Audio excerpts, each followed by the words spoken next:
அகில இந்திய எம்ஜிஆர் ஜனநாயக கட்சி நிறுவனர் அண்டு பொதுச் செயலாளர் எம்ஜிஆர் ராஜா என்கின்ற சி ராஜமாணிக்கம் எம்ஏ ஆகிய நான் உங்களிடம் இந்த அகில இந்திய எம்ஜிஆர் ஜனநாயக கட்சி ஏன் உருவாக்கப்பட்டது என்ற காரணத்தை உங்களுக்கு விளக்குகிறேன். கடந்த பல வருடங்களாக அனைத்து இந்திய அண்ணா திராவிட முன்னேற்ற கழகத்தில் கழகத்தின் நிறுவனர் டாக்டர் புரட்சித் தலைவர் எம்ஜிஆர் அவர்கள் படத்தை சிறிதாக மிகவும் சிறிதாக ஸ்டாம்ப் சைஸில் போட்டும் சில நேரங்களில் போடாமலும் அவமரியாதை செய்து வந்தார்கள். இதனால் ஏகப்பட்ட தொண்டர்கள் ஆதங்கப்பட்டார்கள். தலைவர் அவர் உருவாக்கிய கழகத்தில் அவருக்கு மரியாதை செலுத்த மாட்டுகிறார்கள், அதனால் அவர் புகழ் காக்க வேண்டும், அதற்காக ஏதாவது ஒரு முடிவு செய்ய வேண்டும் என்று வலைதளங்களில் ஏகப்பட்ட ரசிகர்கள் தொண்டர்கள் தங்களது ஆதங்கத்தை தெரிவித்தார்கள். அவர்களுக்கு ஒரு வடிகாலாக அவர்கள் ஆதங்கத்தை பூர்த்தி செய்ய வேண்டும் என்பதற்காக புரட்சித் தலைவர் எம்ஜிஆர் அவர்கள் திருவுருவப்படுத்திய 2 படங்கள் கொடியில் பெரிதாக போட்டு அவர் பெயரிலே ஒரு கட்சி அகில இந்திய எம்ஜிஆர் ஜனநாயக கட்சி என்ற கட்சியை உருவாக்கினோம்.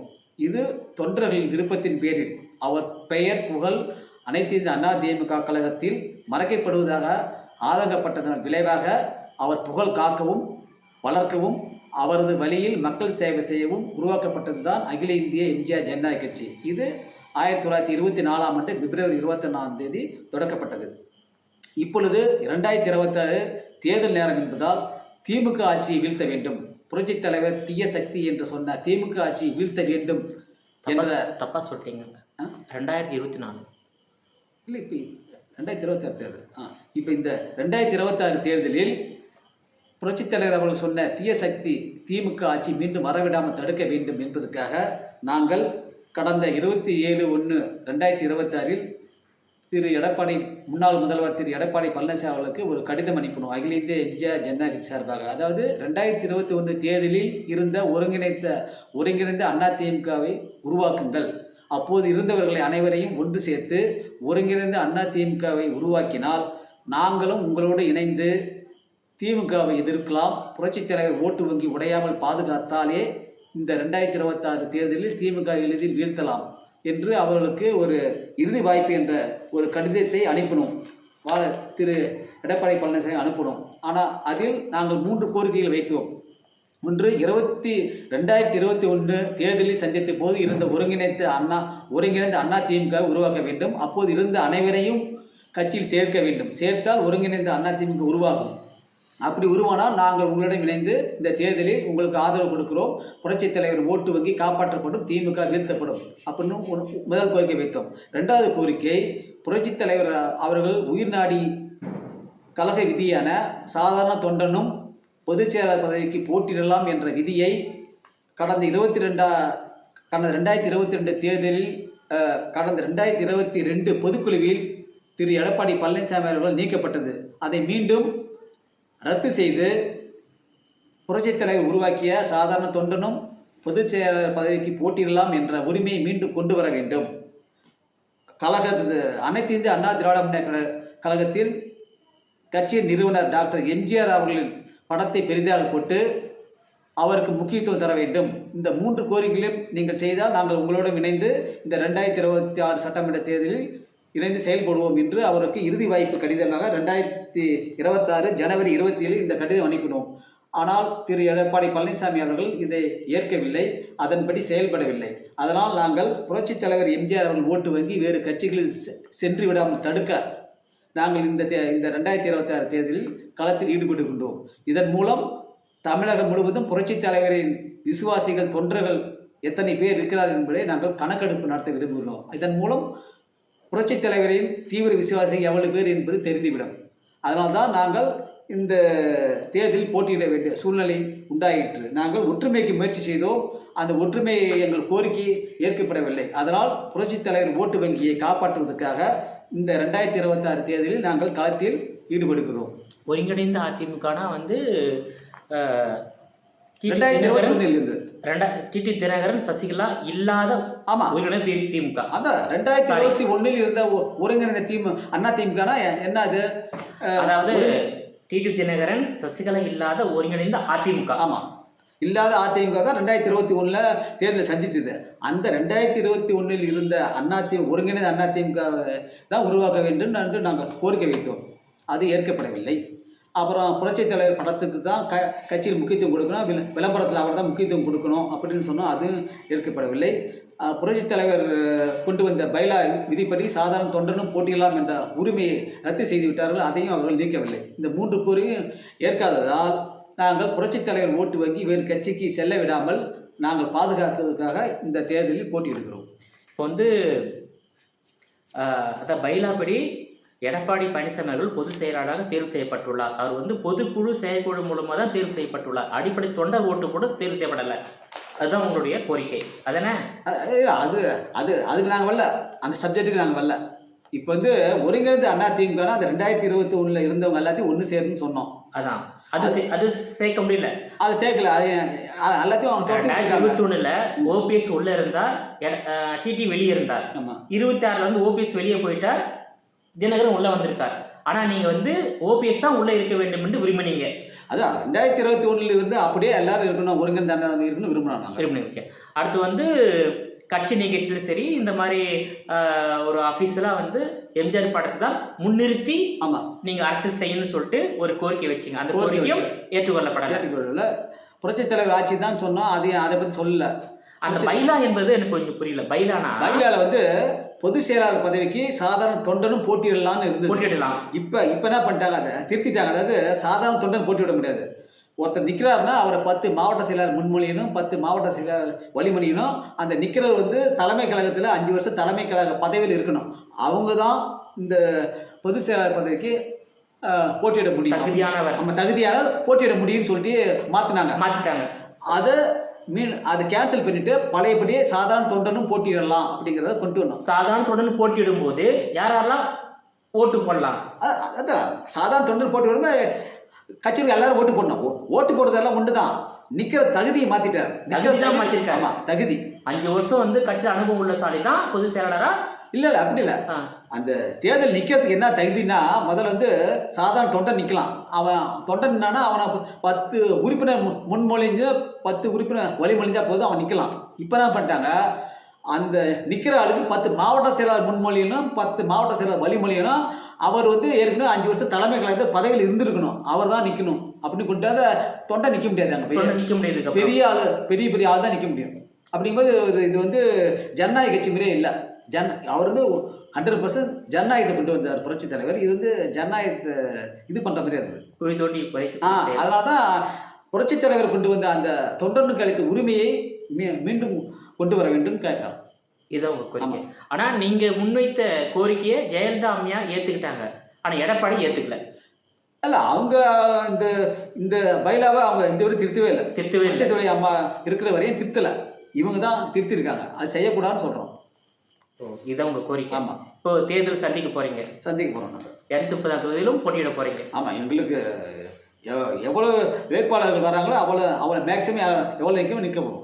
இப்போ வந்து நீங்கள் தனியாக கட்சி ஆரம்பிக்க காரணம் வந்து எம்ஜிஆரை வந்து இபிஎஸ் தலைமையிலான அதிமுக புறக்கணிச்சாங்க. அவருக்கு முக்கியத்துவம் கொடுக்கறதில்ல, படத்தை பெருசாக போகிறதில்ல, அவரை பற்றி எது பண்ணுறதில்லை. இவர் பிரச்சாரம் மேலே பார்த்தா கூட அம்மா படம் தான் பெருசாக இருக்கு. ஓஹோ. தலைவருக்கு முக்கியத்துவம் கொடுக்கறதில்ல. இவர் ஆட்சியில் இருக்கும்போது அம்மா படம் தான் போட்டிருந்தாரு. அரசு அலுவலகத்தை எம்ஜிஆர் படம் எங்கேயுமே போடல, கம்மியாக தான் இருந்தது. போடவே இல்லை. ஸோ அரசு அலுவலகங்களிலும் கட்சி நிகழ்ச்சியிலும் எம்ஜிஆர் படத்தை முதன்மையாகவும் ஜெயலலிதா படத்தை இரண்டாவதாகவும் போடணும் அப்படிங்கிறாங்க. வெளிப்படுத்த வேண்டும், போட வேண்டும். அதுதான் நிறுவனருக்கு முக்கியத்துவம் கொடுக்கணும் கட்சியில். அவர் வகுத்த பைலாவை மாற்றக்கூடாது. அந்த தொண்டனுக்கு உரிமை கொடுத்தது அதை செய்யணும் அப்படின்னு சொல்லியிருக்கோம். அப்புறம் அல்லாத 2021 இருந்த ஒருங்கிணைந்த அதிமுக உருவாக்கம்னு சொன்னோம், எதுவுமே செய்யலை. அதனால் நான் வந்து இதனால் புரட்சித் தலைவர் ஓட்டு வங்கி வேறு கட்சிக்கு போயிடக்கூடாது, அதை காப்பாற்றுறதுன்னு நாங்கள் நிற்கிறோம். ஸோ இப்போ உங்களுடைய 3 கோரிக்கையை எடப்பாடி பழனிசாமி ஏற்றுக்கொண்டால் நீங்கள் வந்து அவர் தலைமை ஏற்றுக்கிட்டு நீ சீட்டு வாங்கி தேர்தலை போட்டியிடுவீங்க. அவங்களுக்கு ஆதரவு கொடுக்க நாங்கள் தயார். உங்கள் 3 கோரிக்கையை எடப்பாடி ஏற்றுக்கொண்டால் ஆதரவு கொடுக்குறோம். அதிமுகவுக்கு ஆதரவு.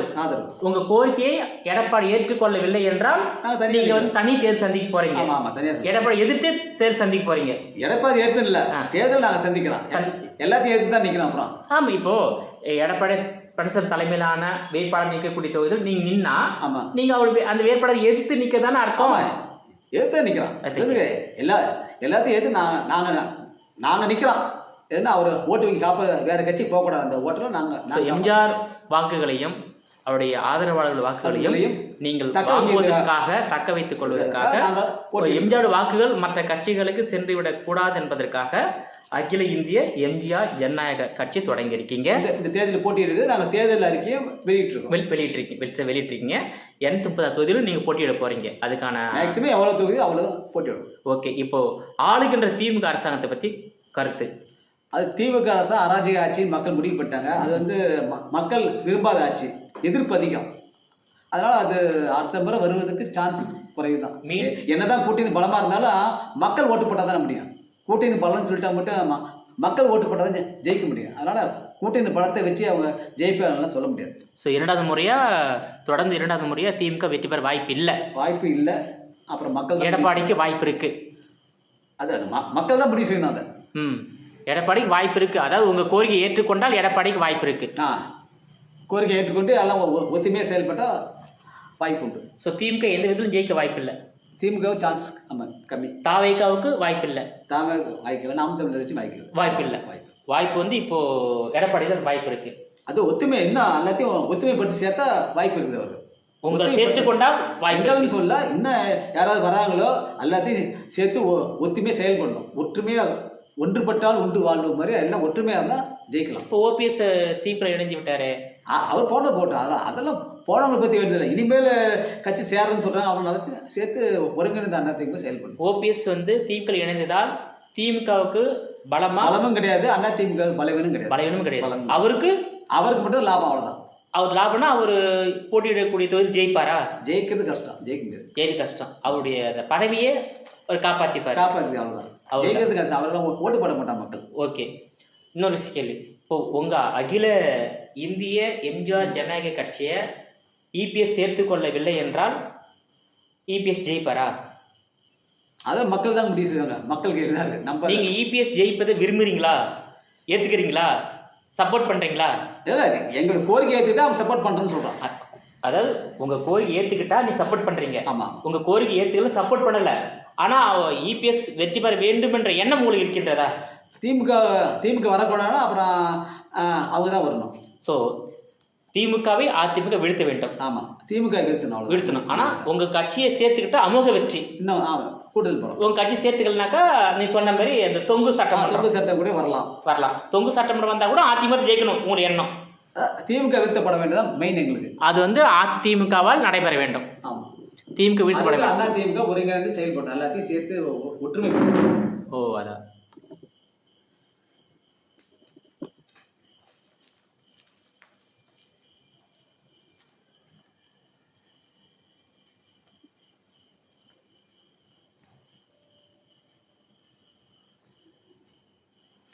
ஸோ வந்து எடப்பாடி பழனிசாமி தலைமையிலான அந்த அதிமுகவில் எம்ஜிஆருக்கு வந்து முக்கியத்துவம் கொடுக்கல. அதனால் நீங்கள் வந்து உங்கள் கட்சியில் 2 பக்கத்துலேயும் அவருடைய புகைப்படத்தை வச்சுருக்கீங்க.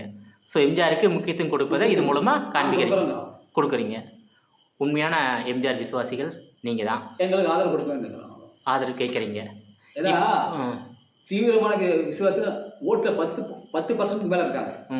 அந்த ஓட்டெல்லாம் தக்க வைக்கிறீங்க. ஆமாம். இப்போ வந்து 44% வாக்குகள் இருந்தது அதிமுகவிற்கு. ஆனால் இப்போ 20% குறைஞ்சிடுச்சு. அந்த 20% வாக்கு நீங்கள் வாங்க போகிறீங்க. நான் கேட்குறேன், எங்களுக்கு போட்டுன்னு கேட்குறோம். அதெல்லாம் புதுசாக என்ன 20% மக்களை ஓட்டு போட சொல்கிறேன். இன்னும் கூடுதலாக போடுங்க. போட்டால் அது ஒரு 20, 43. அப்புறம் திமுக எதிர்ப்பு ஓட்டு இதெல்லாம் வாங்க கொடுத்தா ஜெயிக்கிறது சான்ஸ் இருக்குது. கேட்குறோம், நாங்கள் மக்கள்கிட்ட கேட்குறோம். அந்த 44% வாக்குகளை 21% வாக்குகள் வந்து இபிஎஸ் வாங்குறாரு. 23% வாக்குகள் நீங்க வாங்க போறீங்க, கேட்குறீங்க. அதெல்லாம் கூடுதல் இளைஞர் ஓட்டு கேட்குறீங்க. புதுசாக இனிமேல் 65% மாமூலாக போடுறீங்க. இன்னும் 20%, 85% ஓட்டு போடுங்க, அதிகம் போடுங்க. அப்போ தான் அந்த எலெக்ஷனில் கெட்டவங்க வரவிடம் தடுக்க முடியும், நல்லவங்க ஜெயிக்க முடியும். ஆமாம், ஓட்டு பதிவு குறைய கெட்டவன் வந்து அரசியல் பூத்துவான். இப்போ ஒன்றும் இல்லை, சைதாப்பேட்டை தொகுதியில் போன 2027 எலெக்ஷனில் 39% ஓட்டு பதிவானது. அதனால் அங்கே சைதை துரைசாமி ஜெயிக்க முடியாமல் போயிடுச்சு. அவர் மாநகர மேயர். இன்னும் ஒரு 10%, 60% ஓட்டு வந்து அவர் ஜெயிச்சிருப்பார். அது நல்லவங்க அதிகமாக இருக்காங்க, ஆனால் அவங்க ஓட்டு போட வர மாட்டேங்கிறாங்க. கெட்டவங்க வந்து ஓட்டை போட்டுறாங்க.